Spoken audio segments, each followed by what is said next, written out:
I believed when I sold drugs genuinely that selling drugs was a victimless crime. I truly believe that, y'all. My father always told me what doesn't get you in the wash will get you in the rinse. Now I have a 15-year-old daughter whose mother is a drug addict. Every day I get to look in the eyes of a victim in my household of the effects of drugs. Every single day. And every single day I have to wonder if me and my wife, if today will be the day that I have to tell my daughter that her mother became a part of the national statistic. Equally, I think it's important for me to tell y'all that I'm not here to defend the use of illegal drugs. And I also understand the paradox of my history as a drug dealer standing in front of this committee. But equally, I think that's what makes me perfect to talk about this. I was a part of the problem. I am here now standing as a man that wants to be a part of the solution.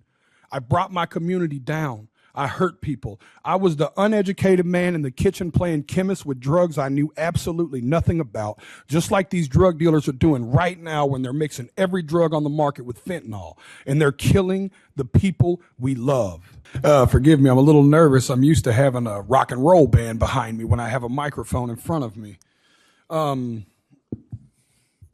During the time that I've been given to share my testimony here, I think it's important to note before I start that in these 5 minutes I'll be speaking that somebody in the United States will die of a drug overdose, and it is almost a 72% chance that during those 5 minutes it will be fentanyl related.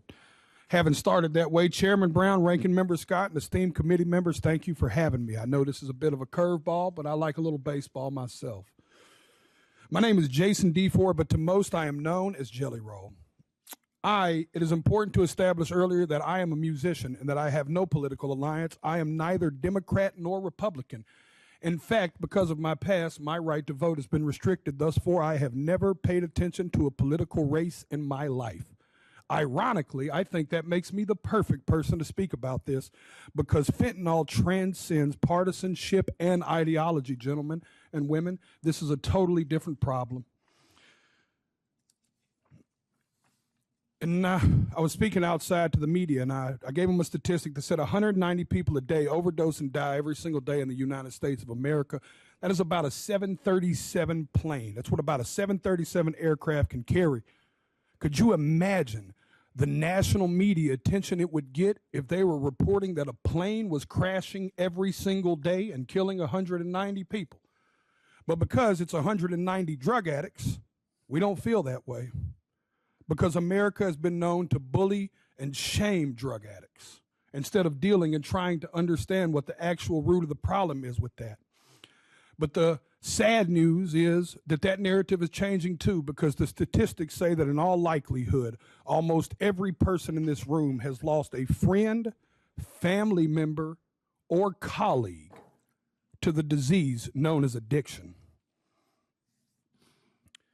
I've attended more funerals than I care to share with y'all. This committee, I could sit here and cry for days about the caskets I've carried of people I loved dearly, deeply, in my soul, good people, not just drug addicts, uncles, friends, cousins, normal people. Some people that just got in a car wreck and started taking a pain pill to manage it. One thing led to the other, and how fast it spirals out of control, I don't think people truly understand. History repeats itself, gentlemen.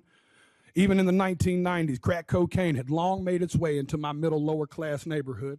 And at that moment, even as a teenager, you could have never convinced me in that moment that there would be a far bigger problem on the horizon in the form of a pharmaceutical drug. And then I watched opioids and Oxycontin burst onto the scene.